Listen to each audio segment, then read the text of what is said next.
দলের হয়ে যারা গদ্দারি করবে ভোটের পর তাদের নামে পোস্টার লিখে টাঙিয়ে দেওয়া লাভপুরে। নির্বাচনী প্রচার থেকে বিস্ফোরক তৃণমূল প্রার্থী অভিজিৎ সিংহ। বাংলা নববর্ষের প্রথম দিনের নির্বাচনী প্রচারে বেরিয়ে দলের একাংশের বিরুদ্ধে হুঁশিয়ারি দিলেন লাভপুরের তৃণমূল প্রার্থী অভিজিৎ সিংহ। এই তৃণমূল প্রার্থীর মন্তব্য ঘিরে বিতর্ক তুঙ্গে। উল্লেখ্য, বছরের প্রথম দিনেও কাঠফাটা রোদের মধ্যে প্রচারে নেমেছেন লাভপুর বিধানসভার তৃণমূল কংগ্রেস প্রার্থী অভিজিৎ সিংহ।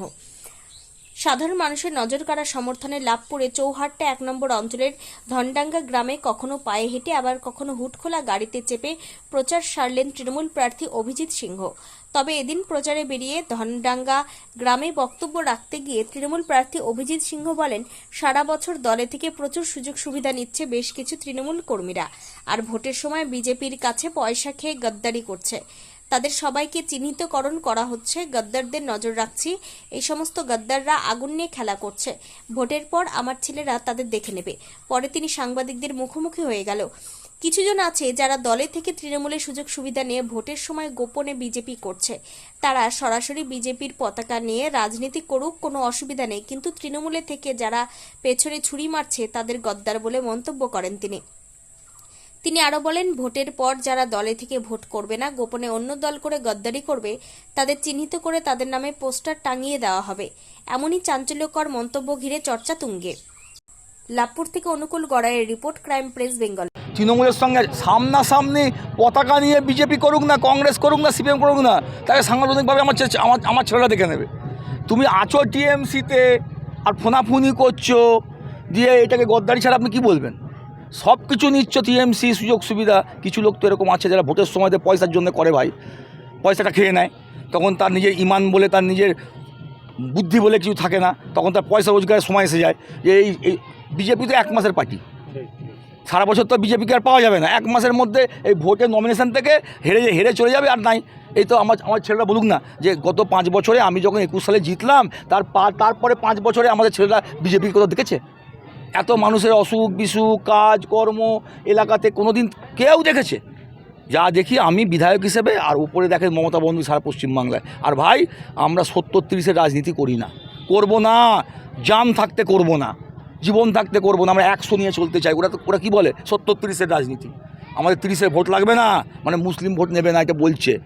এটা ওরা ডাইরেক্ট বলছে, আমি বলছি এটা ওরা বলছে, বিজেপি বলছে। আর আমরা বলি সবাইকে নিয়ে চলবো, দুর্গাপুজোও হবে, ঈদও হবে, একসঙ্গে হবে। এটাই তো রাজনীতির মধ্যে তফাৎ। ওরা সাম্প্রদায়িক রাজনীতি করে, মানুষকে ভাগ করে ধর্ম দিয়ে, আমরা করি না। দিদি কি বলেন? ধর্ম সবার, নিজের উৎসব, ধর্ম সবার নিজের উৎসব সবার। এটাই বলছি। আগে তো এই ধনডাঙ্গা গ্রামেও বিজেপির কোনো ছিল না, এখন দেখা যাচ্ছে এখানে বিজেপি। ওই যে বললাম ভাই, গদ্দার, বেঈমান, নেমো খারাম, জানেন না? বললাম পয়সার জন্য করছে। ওই সামনাসামনি লাগায় না, রাতে গোপনে লাগিয়ে দিচ্ছে। লাগাতে পারে, লাগালে তাদের কোনো কাজ হবে না মানুষের। হ্যাঁ, ভোট হলে পয়সার জন্যে, টাকার জন্যে, বলছি তো।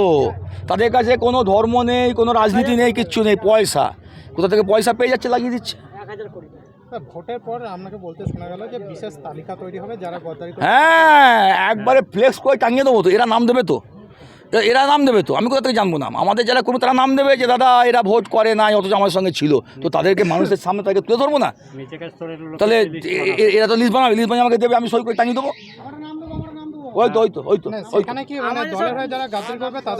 হ্যাঁ, 5 বছর ধরে দলের মধ্যে সব সুযোগ নিয়েছে। 5 থেকে 6টা আছে, বেশি নাই। তো তাদের মুখোশটা তো সব নিয়েছে। এইবার পেছন থেকে ছুরি মারছে, দিয়ে তারা খাল কেটে কুমির আনছে। আটকাতে পারবে?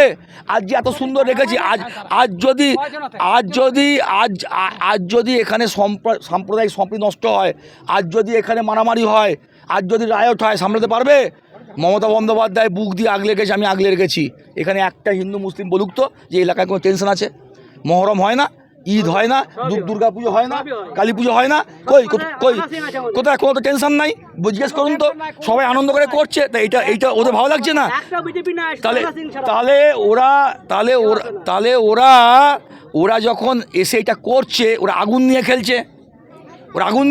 এটা যদি আবার টেনশন বেড়ে যায়, যদি এখানকার সাম্প্রদায়িক সম্পর্ক নষ্ট হবে, তার দায়িত্ব তখন হাওয়া হয়ে যাবে, পালিয়ে যাবে, তখন সামলাতে হবে আমাকে। ওইটাই আমাদের বিরোধ। সারা বছর রাজনীতি করো, ঠিক আছে, রাজনীতি করছো না, ভোটের সময় টেনশন বাড়িয়ে দিচ্ছ। হিন্দু মুসলিম ঐক্য তৈরি করে রেখেছি, বুক দিয়ে আগলে রেখেছি সমস্ত মানুষকে, আজকে সেইটা তাদের মধ্যে উস্কে দিচ্ছ, তাহলে ঠিক আছে। তাহলে কি আগামী দিনে তাদের বিরুদ্ধে খেলা হবে? খেলা হবে কিনা জানি না, যা করা আমার ছেলেরা করবে, এইটুকু বলে দিলাম।